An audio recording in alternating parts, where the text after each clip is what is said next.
started off on the Friday, and I told Paige that we would take her out for a bite. I'd take her for a bite to eat, and when I picked her up, she was not looking in very good shape. So I proceeded to drive her to my stepbrother's house to hopefully detox her and to get her off drugs. And it started off a long spiral of events.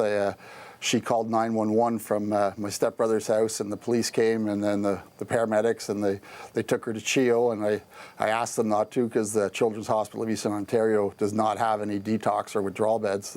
There's none available in Ottawa at this time, and they said they had to take her anyway, and I said I'd be an hour, and unfortunately they let her out before that time. I received a call from the Ottawa Transportation, the bus system, their security, saying they'd found her at the bus station at Saint Laurent Mall, and so I went there and I got her, and I told her I was bringing her back to Canada, but I proceeded to drop her off at a friend's. I proceeded to bring her home, and we basically held her captive and didn't let her have access to a phone or anything, because we knew if she got a hold of the police or 911 that they would allow her back out. And at that point I was scared for her, basically for her life. She was not looking in very good health, and so we kept her in, and the next day she woke up and was ranting and raving and wanted to leave, and I wasn't allowing her to, and eventually she found her phone. I'd hidden it, and she phoned 911. I spoke to the operator. I said, well, you can send the police, but basically what she wants them to do is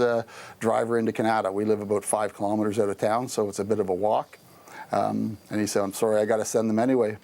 When the police arrived, I said to them, she wants you here as basically Uber into Canada, and they said, we're not a taxi service. And after 15 or 20 minutes speaking to me and her, they made the decision to drive her to Tim Hortons in Canada, basically one of the places where, they can get drugs and do whatever. And so basically as a father, I had broken the law, but I couldn't. There's only a certain point you have to stop, because you can't keep your kid basically confined for an indefinite period on your own. I mean, I think at 24 hours I had definitely broken the law, but as a father I felt that I had to break the law in order to make sure that my daughter remained safe. Mm-hmm. And how did her drug addiction start?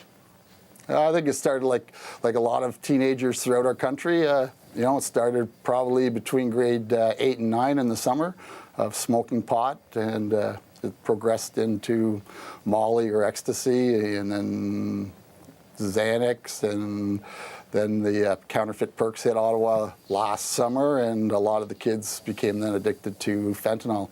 And now, as we're all pretty much aware, that all drugs that on the street, or a lot of the drugs that are on the street, contain fentanyl. And now it's a lot of the children or youth in the Canada, Stittsville, the western sort of area of Ottawa, are using cocaine and Xanax, which is counterfeit. It's not Xanax from the drugstore, it's a counterfeit Xanax. So as parents or society, we have no idea what the criminals are putting in those pills when they press them.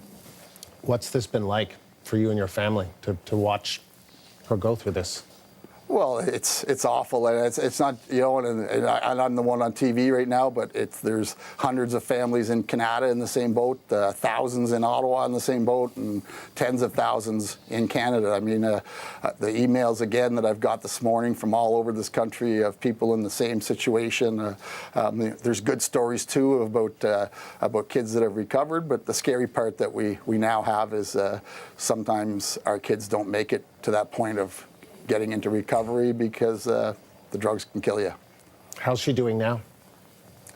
It's a day by day or a minute by minute thing, Andrew. It's I never like to say, because I've often in the past said, "Oh, Paige is doing well today," and within an hour or two, I'm back in crisis mode. So, we take it day by day. And do you know where she is, or?